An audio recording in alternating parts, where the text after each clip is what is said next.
Good morning বন্ধুরা, তোমরা সবাই কেমন আছো? আশা করছি তোমরা সবাই খুব ভালো আছো। আর দেখো আমিও খুব ভালো আছি। চলে এসেছি আজকে সোজাসুজি রান্নাঘরে। আজকে রান্নাঘর থেকেই তোমাদের সাথে ভিডিওটা শেয়ার করছি, ঠিক আছে? তোমরা দেখতে থাকো। আমি দেখো তোমাদেরকে আম কেটে নিয়েছি, ডাল করব, টক ডাল, ঠিক আছে? আর এদিকে ডাল বেটে নিয়েছি, মুসুরির ডাল আর মটর ডাল, সেটা বড়া করে একটা পনির দিয়ে তরকারি করব।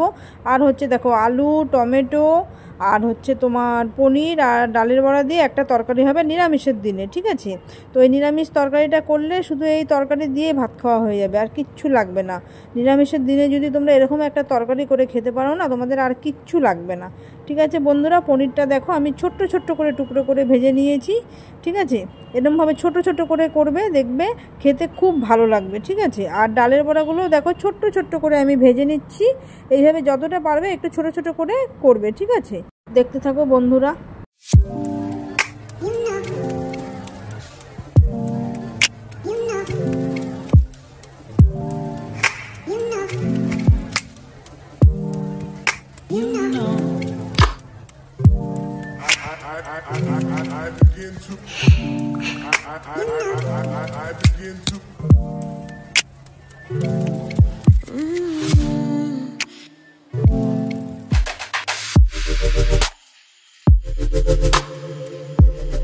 তো দেখতেই পারলে বন্ধুরা আমার বড়াগুলো ভাজা হয়ে গেছে। আর আমি দেখো এখন তেল ছেড়ে দিয়েছি, তেলের মধ্যে গোটা জিরে, শুকনো লঙ্কা, তেজপাতা ফোড়ন দিয়ে দিয়েছি। আর এখন দেখো আমি আলুগুলোকে ছেড়ে দিলাম, ঠিক আছে? আলুগুলোর মধ্যে নুন দিয়ে তারপরে হলুদ দিয়ে সুন্দর করে আলুগুলোকে একটু লাল লাল করে ভেজে নেবে, ঠিক আছে? ভাজার পরে তারপরে যে মশলাটা দিতে হবে সেটা হচ্ছে আদা আমি একটু গ্রেট করে দেব, মানে বাটবো না, আজকে বাটতে ভালো লাগছে না। ওই দেখো আদাটা গ্রেট করে দিয়েছি ঘষে ঘষে। আর এই যে জিরের গুঁড়ো দিলাম, ঠিক আছে? আর হচ্ছে তোমার টমেটো তো কুচিয়ে রেখেছি, টমেটো দেবো, ঠিক আছে? আর হচ্ছে তোমার ওই লঙ্কার গুঁড়োও দেবো, সে দেবো একটু পরে, ঠিক আছে? লঙ্কার গুঁড়ো। আর এইদিকে দেখো ডাল তো সেদ্ধ করে নিয়েছি। এদিকে ডালটা আমি মানে একটা ঘটির মধ্যে ডালটাকে আমি সেদ্ধ করে নিয়েছিলাম, বুঝেছো? ভাতের মধ্যে দিয়ে দিয়েছিলাম। তো যাই হোক দেখো সর্ষাটা আমি ফোড়ন দিচ্ছি শুকনো লঙ্কা দিয়ে টক ডাল করার জন্য। এই দেখো ঘটির মধ্যে ডাল সেদ্ধ। হ্যাঁ, আর সর্ষাটাকে কী করবে বলো তো, একটুখানি না যে হাতা দিয়ে যেইভাবে দেখালাম একটু ফাটিয়ে নেবে, দেখবে টেস্টটা খুব ভালো লাগবে খেতে, বুঝেছো? তাহলে কী হবে, সর্ষাটা ভেঙে যাবে, তো খুব সুন্দর আসবে, একটা গন্ধ ভালো আসবে, সর্ষাটা ফেটে যাবে, তাতে ভালোও লাগবে খেতে, ঠিক আছে? তোমরা দেখতে থাকো। একদিকে আমার ডাল হচ্ছে, আর একদিকে আমার ওই পনির আর বড়ার তরকারি হচ্ছে আলু দিয়ে।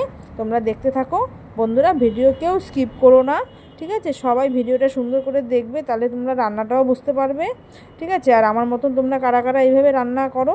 আর এই দেখো লঙ্কার গুঁড়োটাও আমি দিয়ে দিলাম, ঠিক আছে? তোমরা দেখতে থাকো ভিডিও বন্ধুরা।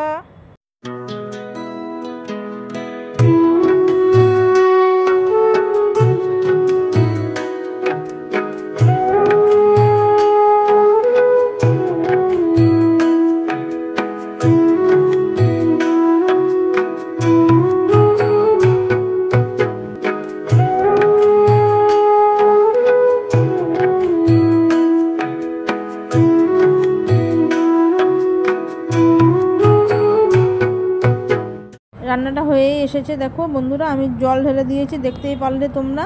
আর এই যে বড়াগুলোকে ভেজে রেখে দিয়েছিলাম, ঠিক আছে?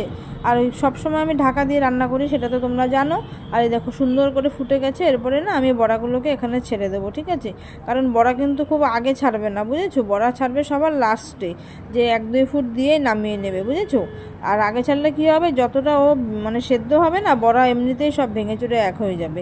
এই জন্য সবার লাস্টে বড়াটা দিতে হয়, বুঝেছো? পনির তো আমি আগেই দিয়ে দিচ্ছি, তোমরা দেখেছো। আর এই যে আমার একটু চিনি না দিলে হয় না, সেই চিনিটাও দিয়ে দিলাম, তোমরা দেখতে পেলে। আর এই দেখো আমার ঘি আর হচ্ছে শাহি গরম মশলা, এই দুটো তো আমাকে দিতেই হবে নিরামিষ দিনে, মাস্ট দিতেই হবে এই শাহি গরম মশলা আর সাথে হচ্ছে ঘি, বুঝেছো? তাহলে টেস্টটা হবে অসাধারণ একদম। আর কি বলবো, জাস্ট কিছু বলার নেই আর, ঠিক আছে? অসম অসম। ঠিক আছে বন্ধুরা, আমার তো তরকারি হয়েই গেল, তোমরা দেখতেই পারলে। আর ওইদিকে যে ডালটা যে ফোড়ন দিয়ে যে ঘটির থেকে নিয়ে বসালাম, আর একটু তো আদা ভাঙা হয়েছিল, তো ডালটা একটু সেদ্ধ করে নিলাম, ঠিক আছে? এখন দেখো আমি জলটা দিয়ে দিলাম। এরপরে আমি কি করব, আমার যে আমগুলো কেটে রেখে দিয়েছিলাম সেই আমগুলোকে আমি এখন এখানে ছেড়ে দেবো। আমগুলো সেদ্ধ হয়ে যাবে, তারপরে আমি নুন হলুদ পরিমাণ মতো দেখে বুঝে দিয়ে দেবো, তারপরে আমার ডালটাও হয়ে যাবে। তা তোমরা দেখতে থাকো বন্ধুরা, দেখো কত সুন্দর কালার হয়েছে তরকারির একটা, যেমন দেখতে ভালো হয়েছে তেমন খেতেও ভালো হয়েছে। আমি না খেয়েই বলে দিলাম তোমাদেরকে, তরকারিটা খুব ভালো হয়েছে, বুঝেছো? তো যাই হোক, গরম গরম এরকম ভাতের সাথে যদি এরকম তরকারি পাওয়া যায় তাহলে আর কি লাগে বলো। তারপরে তো আমি আমের ডাল করেছি, আর পরে আবার কিছু পেঁয়াজ কেটে একটুখানি মানে বেসন দিয়ে পেঁয়াজি টাইপের করছি, মানে ডালের সাথে যাতে একটু পেঁয়াজি দিয়ে খাওয়া যায়। আর তারপরে একটা তরকারি, বুঝতে পারলে। বেশি কিছু তো করি না, তোমরা জানো। তো আজকে যাই হোক, ডালের সাথে একটু বড়া ভাজা না হলে হয় না, আর ওখানে ডালটা একটু কম ছিল বলে সেই ডালের বড়াটা রাখতে পারলাম না। তো এই দেখো, এখন আমি পেঁয়াজ কেটে এটা মেখে নিয়েছিলাম যে লাস্টে খাওয়ার আগে একটু করে নেব।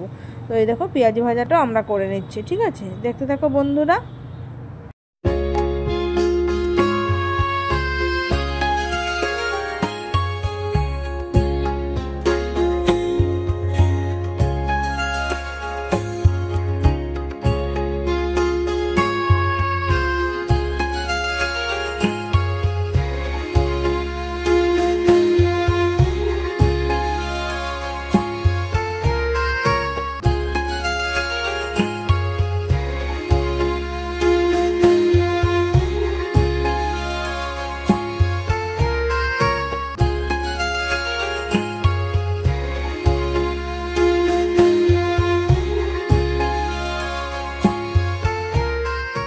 আর এই দেখো, তোমরা দেখতেই পারলে আমার রান্নাটা হয়ে গেল কত সুন্দর ঝটপট। এই দেখো, আমার ভাত হয়ে গেছে। তারপরে এইদিকে দেখো, আমার হচ্ছে তরকারিটা হয়ে গেছে, যে তরকারিটা আমি বানালাম। দেখেছো তো কত সুন্দর হয়েছে না তরকারিটা। আর তারপরে তোমরা দেখতেই পারলে আমি পেঁয়াজি ভেজেছি। তারপরে আমার টকের ডাল করেছি আম দিয়ে, ঠিক আছে। আর আমার ঘরে রাখা আছে হচ্ছে আমের চাটনি, আমি আগের দিনকে বানিয়েছিলাম। এই দেখো পেঁয়াজি ভাজাটা, ঠিক আছে। বেশি করিনি, অল্পই করেছি, কারণ এদিকে বড়ার তরকারি আছে আর পেঁয়াজি বেশি করে কি হবে। আর এই দেখো, এদিকে আমার টক ডাল, আম দিয়ে ডাল, দেখতেই পারলে তোমরা বন্ধুরা। আর তারপরে যে বললাম আগের দিনে চাটনিটুকু আছে, সেই চাটনি দিয়ে খাওয়া হয়ে যাবে। তো যাই হোক, তোমাদেরকে দেখিয়ে দিলাম নিরামিষ দিনে, মানে নিরামিষ ঠিক না, মানে মাছ খাবো না আর কি। তো যাই হোক, দেখো পেঁয়াজ যখন খাচ্ছি, নিরামিষ তো সেটা হয় না, মানে বলছি আর কি, মাছ খাবো না, কিন্তু একটা এরকম নিরামিষ তরকারি খাবো, ডাল আর একটু পেঁয়াজি খেলাম, কি যাই খাই না কেন। তো ভিডিওটা ভালো লাগলে অবশ্যই লাইক কমেন্ট শেয়ার করো বন্ধুরা। Tata bye.